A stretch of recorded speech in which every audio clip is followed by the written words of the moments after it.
Ella es la directora general de este Centro de las Artes en San Luis Potosí. Laura, muchas gracias por esta entrevista. Me da muchísimo gusto que estén ustedes aquí presentes y que puedan testimoniar lo que este centro es y puedan llevar a cabo sus trabajos aquí con nosotros en San Luis Potosí. La primera pregunta que se me ocurre es, ¿cómo fue que se les ocurrió hacer este edificio tan extraordinario? Fue un proceso que duró, puedo decir, varios años. Había diferentes grupos que cuando la prisión ya no fue suficiente y se hizo el nuevo centro de adaptación para los presos, había propuestas de un grupo que quería que fuera una cosa o que fuera otra cosa. No quiero decir cuál es, bueno, un centro de convenciones, un hotel de 5 estrellas, una plaza comercial, y habíamos un grupo de artistas que queríamos que fuera un centro de las artes. Y creo que triunfó la sensibilidad de los funcionarios que decidieron que así fuera, y el gobernador lanzó después ya una convocatoria para que hubiera un proyecto de recuperación de un espacio que tenía una historia como puede tener cualquier prisión ominosa y pues dolorosa. Laura, déjame planteártelo así. Esto parece una historia de Kafka, ¿no? Convertir una cárcel donde hay prisioneros, a un lugar de las artes que liberan a la gente.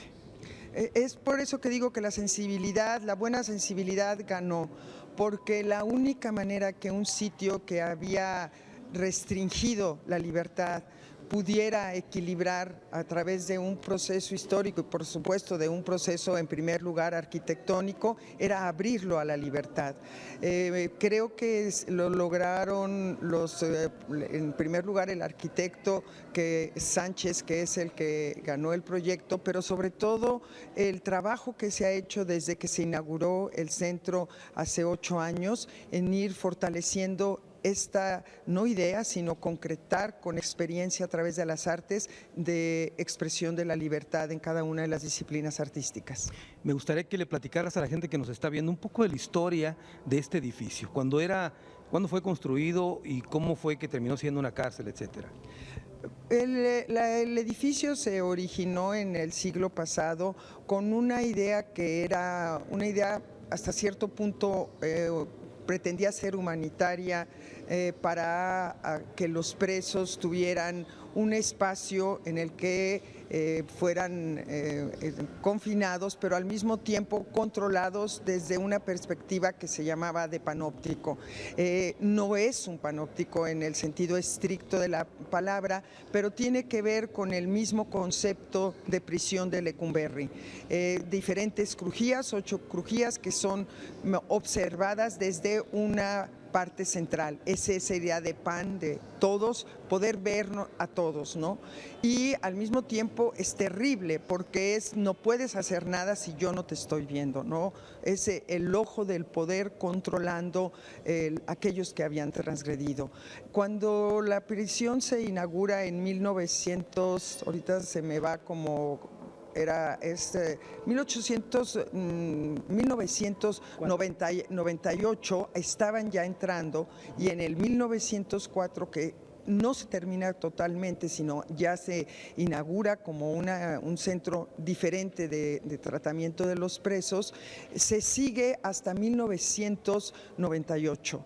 En 1998, aquello que 100 años antes había sido una prisión que quería ser modelo, pues era todo menos lo que sucede en las prisiones. Claro. Y cuando entramos, a los que entramos, eran edificios adocenados a los edificios que ahora ustedes ven, a las crujías, no había ninguna idea unitaria y había pues el caos y la manifestación de lo que es una prisión se veía en las crujías, se veía en todas las pinturas que había alrededor, las pintas y pinturas, porque en muchas de ellas todavía las pintas duraron mucho tiempo, y las huellas de lo que fue la cárcel.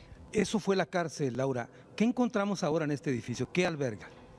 Pues alberga espacios para la educación artística.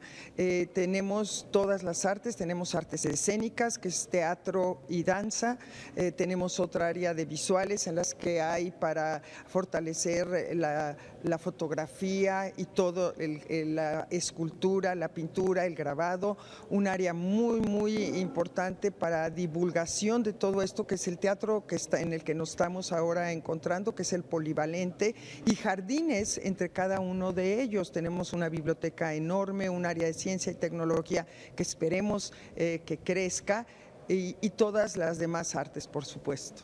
Muchas gracias, Laura. Hasta luego. Bueno, pues es Laura Elena González, la directora general de este extraordinario Centro de las Artes en San Luis Potosí, sede de la 10ª Asamblea Ordinaria de la Asociación de Televisoras Educativas y Culturales de Iberoamérica.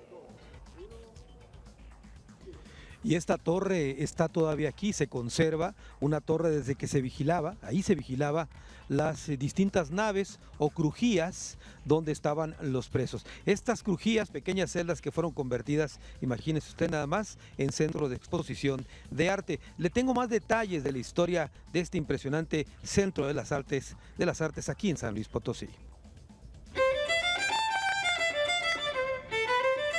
Este es el Centro de las Artes de San Luis Potosí, que desde su origen y hasta marzo de 1999 fue utilizado como centro penitenciario.